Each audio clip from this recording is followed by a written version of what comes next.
হুগলি শ্রীরামপুরে আক্রান্ত প্রতিবাদী বিজেপি কর্মী। সাট্টা খেলার প্রতিবাদ করায় মারধর করা হয়েছে এরকমই দাবি আক্রান্ত বিজেপি কর্মী। মারধরের অভিযোগ তৃণমূল আশ্রিত দুষ্কৃতীদের বিরুদ্ধে। আশঙ্কাজনক অবস্থায় হাসপাতালে ভর্তি রয়েছেন আহত ওই বিজেপি কর্মী।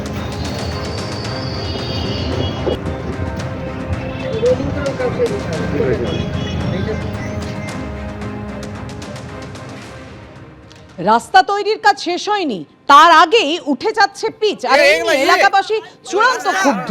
জামুরিয়ার আনন্দপুরে দুর্নীতির অভিযোগে সরব হয়েছেন স্থানীয় মানুষজন। নিম্নমানের রাস্তা তৈরির অভিযোগ তুলে কাজ বন্ধ করে দিলেন তারা। রাস্তার জন্য ৮০ লক্ষ টাকার টেন্ডার পশ্চিম বর্ধমান জেলা পরিষদে। বরাদ্দ টাকা অনুযায়ী উন্নত মানের রাস্তা তৈরির দাবি করছেন এলাকাবাসী। খবর পেয়ে রাস্তা নির্মাণের কাজ দেখতে যান সভাধিপতি বিশ্বনাথ বাউরি। সভাধিপতিকে নিয়েই রাস্তার হাল দেখান গ্রামবাসীরা। রাস্তা তৈরিতে ব্যাপক দুর্নীতি হয়েছে বলে অভিযোগ স্থানীয় বিজেপি নেতৃত্বের। হিসেবে ভুল থাকার জন্যই নাকি এই সমস্যা, এমনটাই দাবি সভাধিপতি বিশ্বনাথ বাউরি।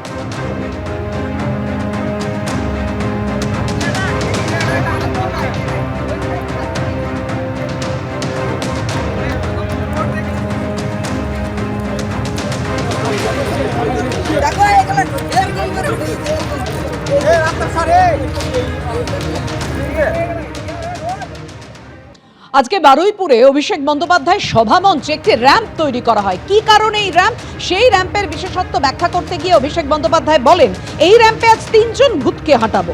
এদের 2 জনের বাড়ি মেটিয়াবুরুজ, আরো একজনের বাড়ি কাকদ্বীপ। এদের নির্বাচন কমিশন মৃত বানিয়ে দিয়েছে। আর কি বলেছেন অভিষেক বন্দ্যোপাধ্যায়, দেখুন। র্যাম্প হয়েছে, সবার খুব কৌতূহল কেন র্যাম্প হয়েছে। এই র্যাম্পে আজকে আমি 3 জন ভূতকে হাঁটাবো। 3টে ভূত। এখানে আমি একা আছি, আমার পাশে 2 জন ভদ্রলোক, একজন ভদ্রমহিলা আছে। এই 3 জনকে দেখে কি মনে হচ্ছে আপনার? ইলেকশন কমিশন এদের দেখতে পাচ্ছেন না, এদের মৃত ঘোষণা করে দিয়েছে।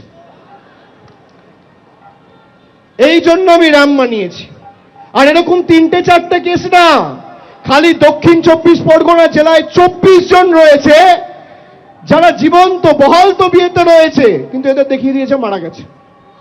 বাংলার মানুষ যাতে ভোটাধিকার প্রয়োগ না করতে পারে, এদেরকে মৃত দেখিয়ে দেওয়া হয়েছে।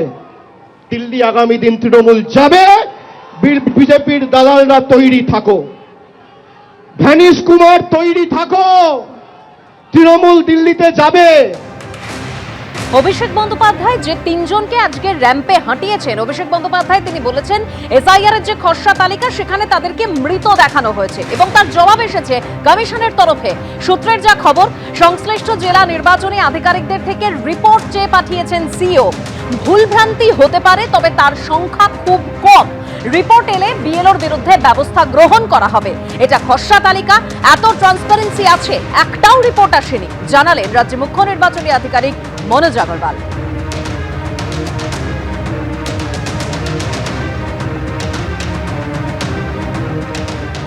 আর অভিষেক বন্দ্যোপাধ্যায় আজ যে 3 জনকে র্যাম্পে হাঁটিয়েছেন, সেই পরিপ্রেক্ষিতে বিজেপি নেতা সজল ঘোষ কি বলেছেন শুনুন।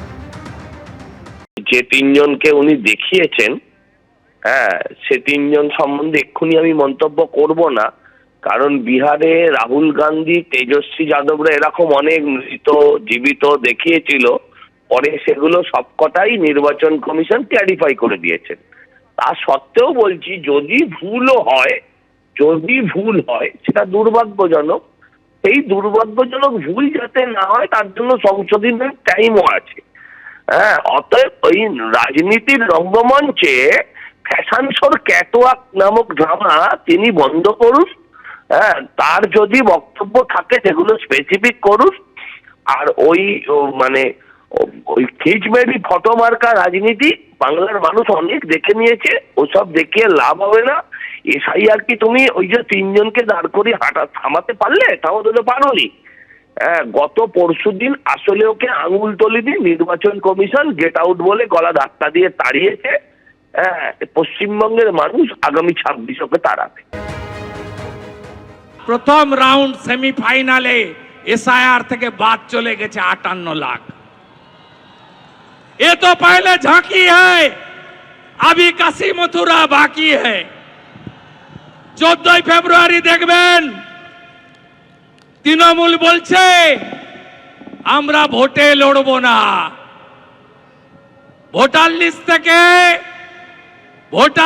থেকে আরো অবৈধ ভোটার, ভুয়া ভোটার আর লাভলি খাতুন নাকি খাতুন, এদের মতো বাংলাদেশি মুসলিম অনুপ্রবেশকারী রোহিঙ্গা মুক্ত ভোটার লিস্ট হবে। এসআইআরে কি হতে যাচ্ছে তার ট্রেলারটা দেখেছেন তো? দিল্লিতে বেরিয়ে এসে তৃণমূলের সেকেন্ড ইন কমান্ড বলছে এই ভোটার লিস্ট মানি না, এখন থেকে বলছে। 14 ফেব্রুয়ারির পরে 15 তারিখ এই কথা ওরা সবাই বলবে, একদম নিশ্চিন্ত থাকুন। এবিপি আনন্দ, এগিয়ে থাকে, এগিয়ে রাখে।